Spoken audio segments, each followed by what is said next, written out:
నల్లటి ముఖం, ఇంతంత ఊర్ధపుండ్రాలు, ఇంతంత కపోలాలు, గడ్డం, గంధపు చుక్క, దాని మీద వజ్రవైఢూర్యం ఖచ్చితమైనటువంటి కిరీటం, దాని మించి వ్రేలాడుతున్న తోమాల,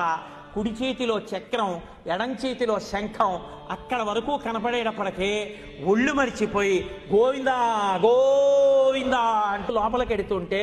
మీరు ఎడుతున్నారో మిమ్మల్ని తోస్తున్నారో తెలియని స్థితిలో ఇలా దగ్గరికి ఎడితే ఆ తోమాల ఇలా వేలాడి ఇలా పక్కలకి వేలాడుతుంటే స్వామివారి వక్షస్థలంలో ఉభయనాంచారులు, వాళ్ళకి చుట్టబడినటువంటి పూలదండలు, మహానుభావుడు మెడలో వేసినటువంటి పెద్ద పెద్ద సాలగ్రామాల మాలలు, ఆ కడుపు, కొద్దిగా ఇలా వంగినటువంటి నడుము, దానికి పెట్టుకున్నటువంటి బ్రహ్మాండమైన వడ్డానం, దానికి ఉన్న మణుల చేత పొదగబడిన ఆ చేతిని చూసి